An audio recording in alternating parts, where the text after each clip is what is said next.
Hey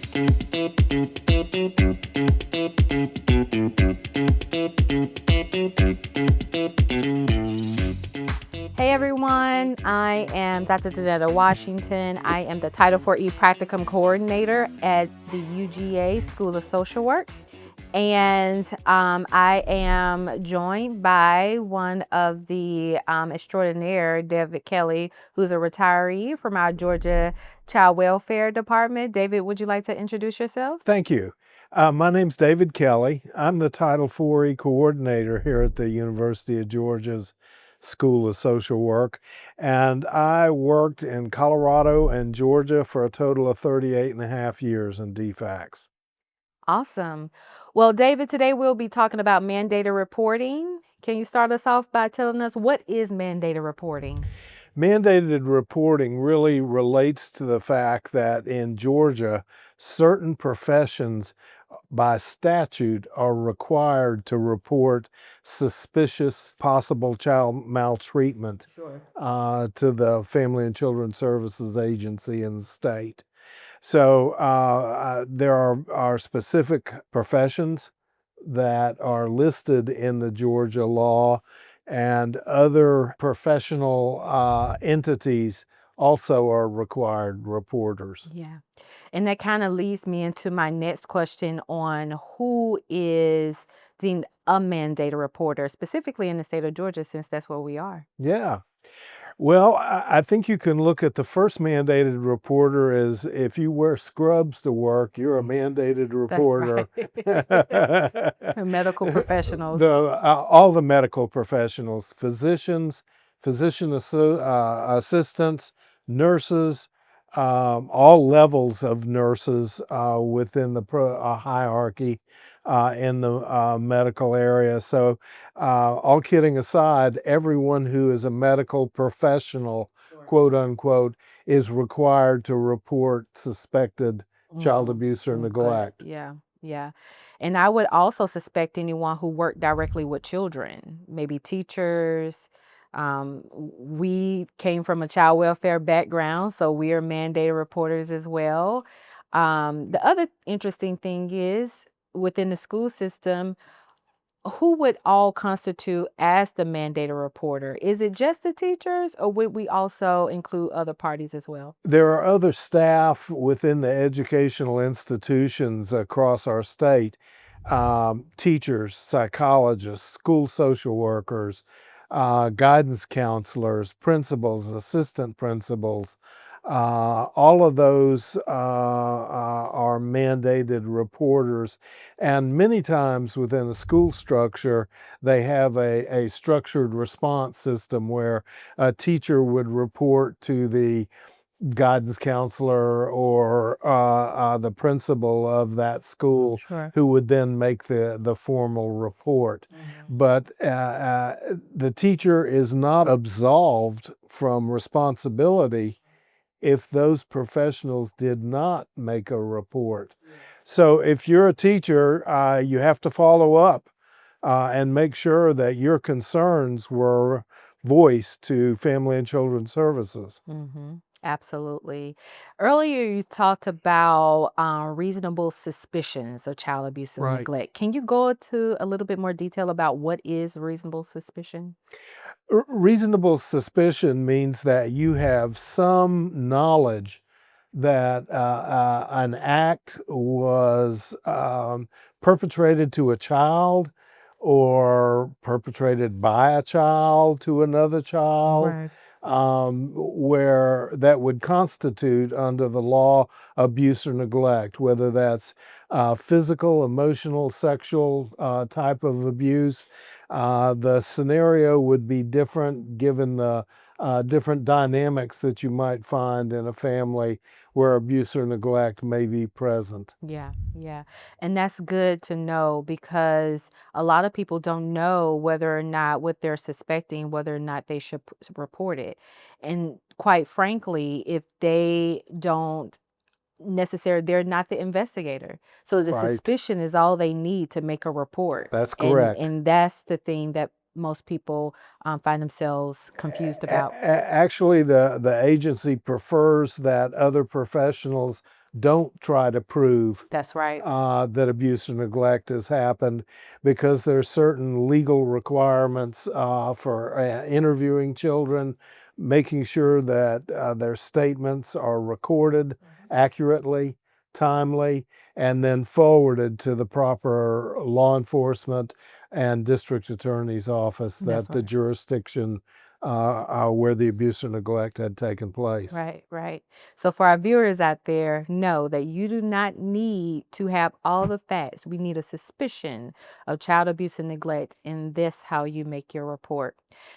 Can we tell the audience or our viewers where do they make a report of child abuse and neglect in Georgia? Georgia now has a 1-800 child abuse number, and that starts the intake process off for Georgia. So, wherever you're calling from in Georgia, you're going to be calling into a call center where a trained professional is going to talk with you about your concerns, talk with you about the specifics of a report that you'd be making. They're going to want to know other information besides, does the child just have a bruise? They're going to want to know about the family. They're going to ask about safety issues. They're going to ask whether you've had concerns about this family before, those type of things, because the worker going out in the field needs to have as much information about the family as they can glean before they go out. Yeah, absolutely.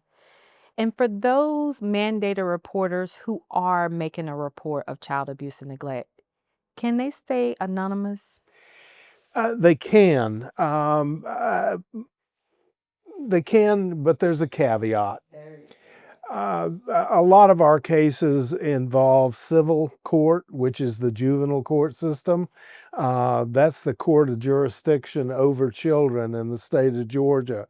So if there's a need for court involvement to protect the children, they very well may be subpoenaed and asked to come and give their testimony about what it is that raised their suspicion about this family.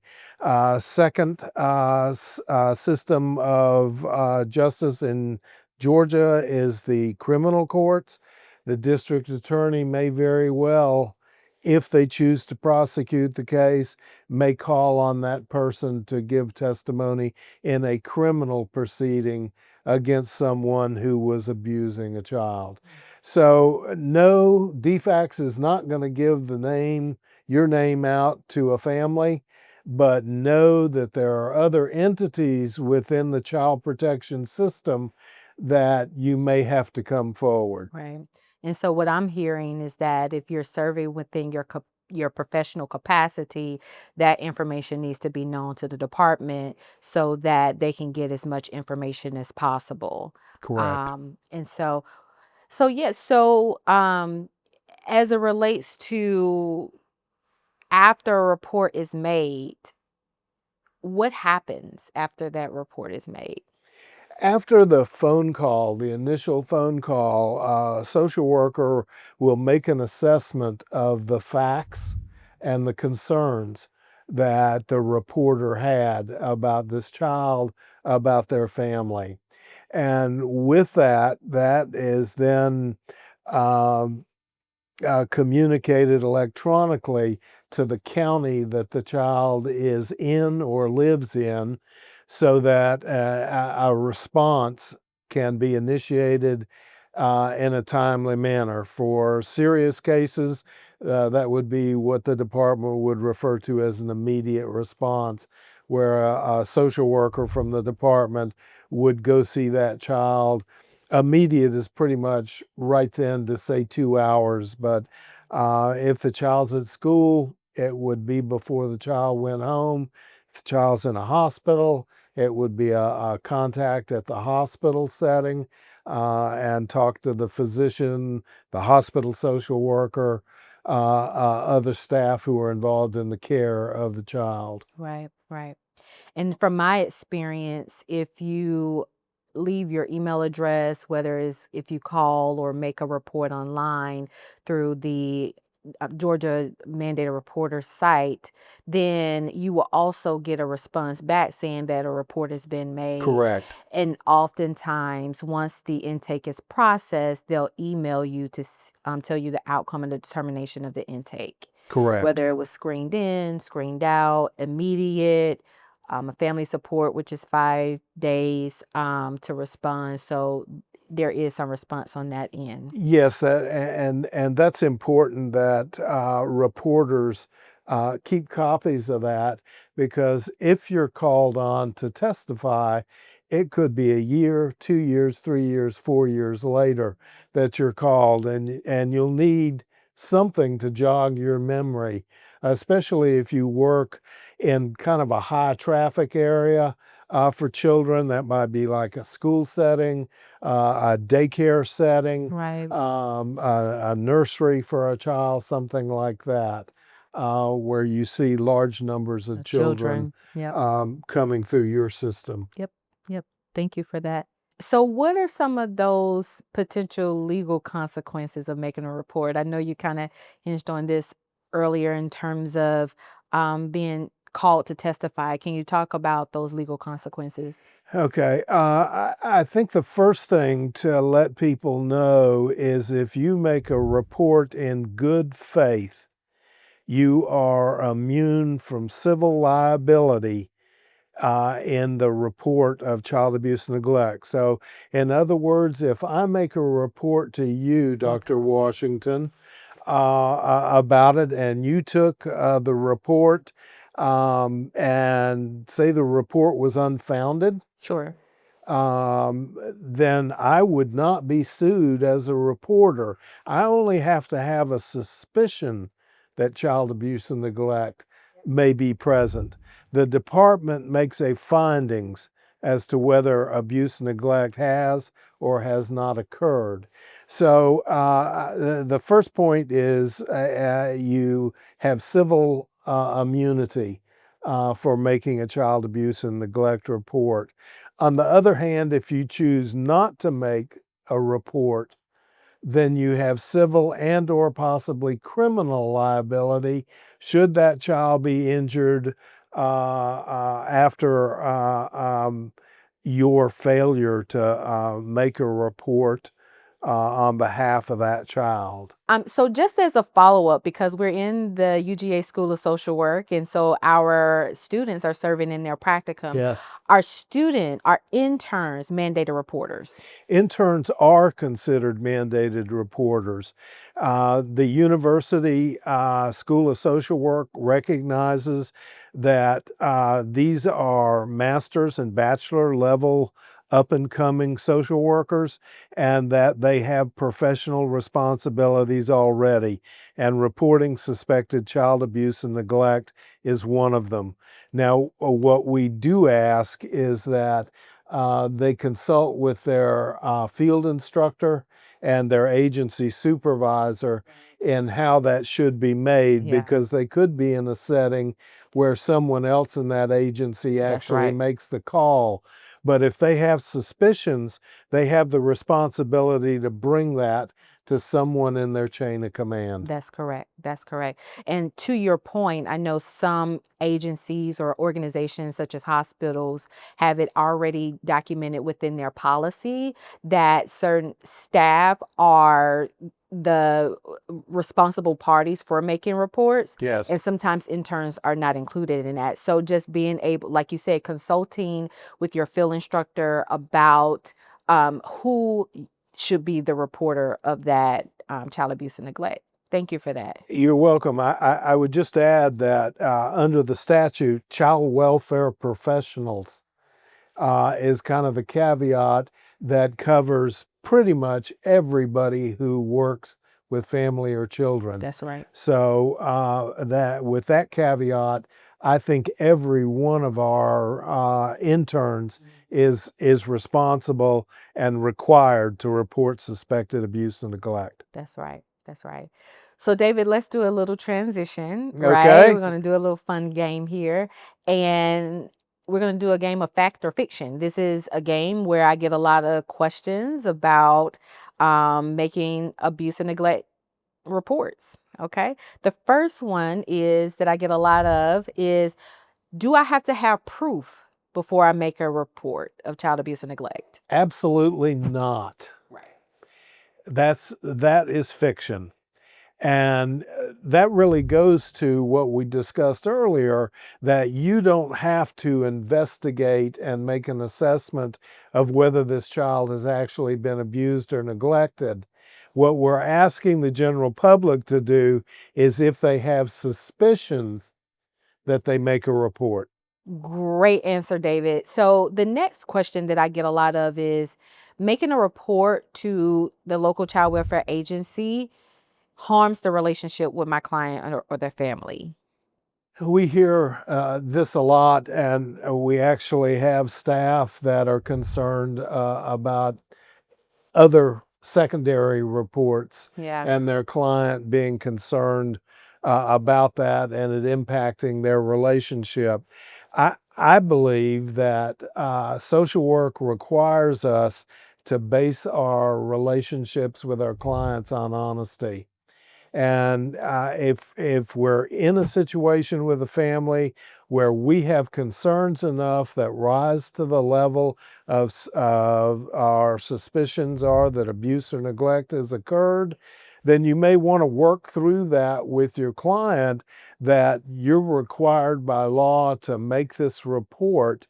And I've worked with some helping professions that actually have facilitated their client making the report while they were there with them, Yeah. so that they could be supportive, but they could still have that honest relationship. But the biggest issue becomes, we don't lose sight that the safety of this child is the paramount issue for all child welfare and helping professions. That's right. It's not black and white, and the reason I threw that in there, that you might be able to do that with your client there, is that gives the new social workers an avenue of where do they go with the client Yeah. in a scenario in this situation. And to your point, David, I think I have a scenario where I've had to encourage a family to either make the report themselves for the additional support, Mm-hmm. to be able to Yes. provide what they need for their family. And I've Yes. also been in a situation where I've made the report, but ahead of the services that I provide to our family, I let them know if I ever have any suspicion of safety to the children, that I will make a report. But so that families know that this is not a punitive action, I tell them that this is to provide support to you, to engage you with services that may help you learn how to either better provide the care that you need to your child while also maintaining that child's safety. And so oftentimes, by coming from that perspective and then letting the parents know that you were the one that made the report, that actually has enhanced sometimes the relationship that I've had with families in the past. Okay, so next fact or fiction that I get is, only severe abuse needs to be reported. That's fiction. Yeah, Um, I agree. a long time ago, 40, 50, 60 years ago, that might have been true.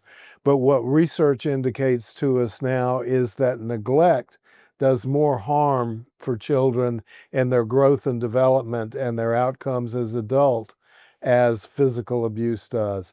So that child who's not getting their needs met, whether it's physical needs for food, for shelter, for clothing, but the biggest is an emotional giving from that caretaker to that child, can do more harm when that's That's right. not given than physical abuse is sometimes. So we really want to try and squash that That thinking. belief. That's right. That's right. I agree with that. Also, this is another fact or fiction that leads into the fear response of people who don't report. However, the question is, um, making a report will lead to the removal of that child from the home. Is that fact or fiction? If your question is, does every child who's reported the defects That's get right. taken away from their family? Emphatically not. That's right. Only a minority of children will come into some type of foster care arrangement. Most children can be protected while they're in the home with parents given certain supports or certain kinds of requirements about who may or may not access the child and under what circumstances those people may access the child. A child belongs at home That's right. if at all possible, That's and right. only in foster care if the child can't be protected at their home. That's right. I totally believe that. I absolutely believe that as well. Last fact or fiction, I can be sued if the report that I made is unfounded. No, you can't be sued. Well, let me put it this way: you can be sued, but they can't win. Because again, the statute that covers mandated reporting and reporting in good faith would be the defense that would be offered. Yeah. It would be a real stretch for someone to allege that you have done them harm by making a report in good faith. That's right. Okay. Well, David, thank you for coming on this talk show with me and giving all of your expertise, all the knowledge that you bring to the field of child welfare. 30, how many years? 38 and a half. 38 and a half. And at one point, David counted the days. It's like 14,300 and what? Oh, it's 18,433. Okay, I had it wrong. I was off by 4,000 A days. I'm couple sorry. years. But thank you so much for bringing your expertise. We definitely appreciated your wealth of knowledge, not only the child welfare, also what you bring here to the School of Social Work. And thank you all for listening in and joining. Hopefully you got a lot out of this information on Mandated Reporter. Thank you so much again, David. If anyone wants any further information about mandated reporting, where should they go?